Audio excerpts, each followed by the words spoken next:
Hello বন্ধুরা, আমি সঙ্গীতা আবারও চলে এলাম নতুন রান্নার ভিডিও নিয়ে। আজকে তোমাদের দেখাবো হালকা পাতলা ডিমের ডালনা। এর জন্য আমি বেশ কিছু ডিম দিয়ে নিয়েছি কড়াইতে সেদ্ধ করার জন্য। এর জন্য লাগবে আদা কুচি, রসুন কুচি, টমেটো কুচি, এখানে পেঁয়াজ কেটে নিয়েছি, আর দুটো লঙ্কা আছে, আর আলুগুলো ডুমো ডুমো করে কেটে নিয়েছি। আলুটা সামান্য নুন দিয়ে সিটি মারতে দিয়ে দিয়েছি। ডিমগুলো ভালো করে সেদ্ধ হয়ে গেছে, এবার খোসাগুলো পরিষ্কার করে ছাড়িয়ে নিচ্ছি। ডিমের সব খোসা ছাড়িয়ে নেওয়া হয়েছে।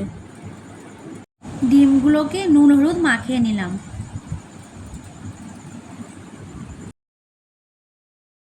এদিকে তেল গরম হয়ে গেছে, এবার ডিমগুলোকে দিয়ে দেবো, হালকা লাল করে ভেজে নেব। ডিম ভাজা হয়ে গেছে, এবার তুলে নেব। ওই তেলেতে জিরে, তেজপাতা ফোড়ন দিয়ে তারপরে পেঁয়াজ কুচিগুলো দিয়ে দেবো, লাল লাল করে ভেজে নেব।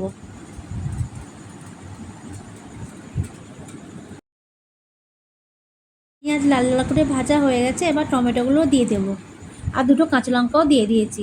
এবার ভালোভাবে নেড়ে নেবো যতক্ষণ না পর্যন্ত টমেটোটা গলে যায়।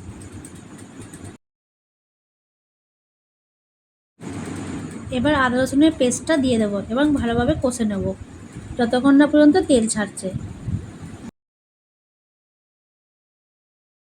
আমাদের গ্রেভি রেডি হয়ে গেছে। ওপর থেকে কাশ্মীর লঙ্কা গুঁড়ো দিয়ে দেবো এবং আলুটার সঙ্গে গ্রেভিটা ভালোভাবে কষিয়ে নেব। ডিমগুলো দিয়ে সামান্য কষে নেব।